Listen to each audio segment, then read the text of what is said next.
Let's hear from the White House right now. White House Press Secretary Sarah Sanders joins us this morning. Sarah, thanks for joining us this morning. Let's begin with that ad right there. Is it appropriate for the president to be saying Democrats could be complicit in murder?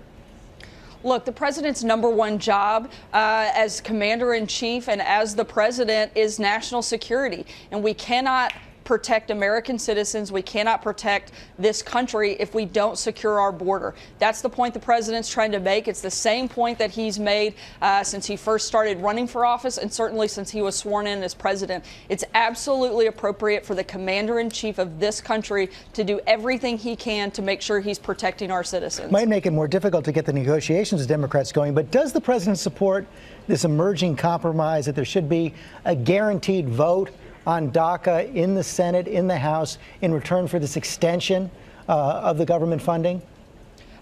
Look, the president's focus right now is making sure that we get the government reopened. It's outrageous that Democrats are holding our national security hostage, that they're not allowing our brave men and women who are out there on the front lines to be compensated, their families taken care of, the Veterans Associations taken care of, and frankly, the Children's Health Care Program, all on the line while Democrats are playing political games. First and foremost, we have to reopen our government. We have to fund our government. And as soon as that is done, we're more than happy to negotiate on this, on responsible immigration reform. The president's been very clear, George, on exactly what he wants. He wants to make a deal on DACA. So the fact that Democrats are trying to pretend as if that's something that we haven't already put on the table is just disingenuous. And frankly, it's a little bit ridiculous of Chuck Schumer as you know, not everyone agrees. Not everyone on Capitol Hill agrees that the president has been very clear.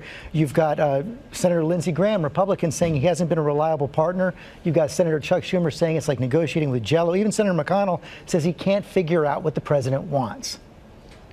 Then I think maybe sometimes they're not paying attention. Look, the president has laid out what his priorities are and what his principles are. And frankly, he invited, George, all of the media in to see and have that discussion. We've laid out that we want to make a deal on DACA. We want to secure the border through the border wall and border security. We want to end chain migration, and we want an end to the visa lottery system. I don't know what's confusing about that. I know that sometimes members like Senator Schumer need a little help and guidance getting through big policy negotiations like that. But the president's laid out what he wants, and if they need help understanding it, we'd be happy to send some people over there to explain it to them. Do you really want to be questioning Senator Schumer's knowledge of this legislation?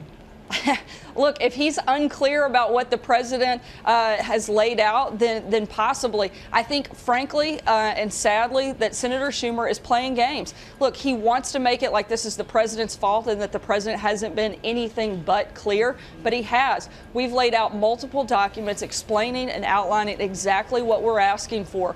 Right now, first and foremost, we want to reopen the government. As soon as we do that, we're more than happy to start negotiations on responsible immigration reform.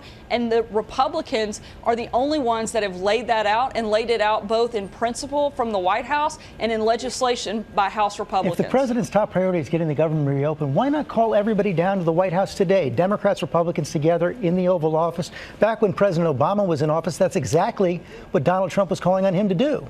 Look, and the president has been engaged. I think that different circumstances call for a different type of leadership. He's been incredibly engaged. He's been spent a lot of time on the phone discussing. No meetings this weekend, members. Sarah.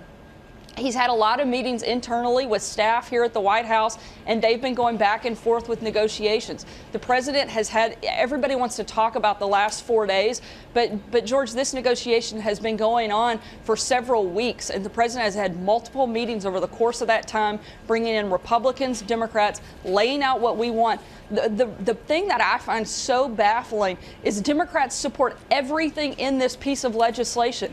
The fact that they won't simply vote for it to reopen our government, fund our military, protect the most vulnerable children is mind-boggling, I think, to everyone across this country. Sarah, we're just out of time. Do you think the government's going to open today?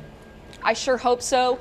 Certainly for, again, the men and women of our great military, for the children across this country that are part of the CHIP program, and all of the various federal government employees. I hope that Democrats will stop playing games and come to the table and get serious about what they were elected to come here and do. Sarah Sanders, thanks for your time this morning. Robin? Thanks, George. Okay.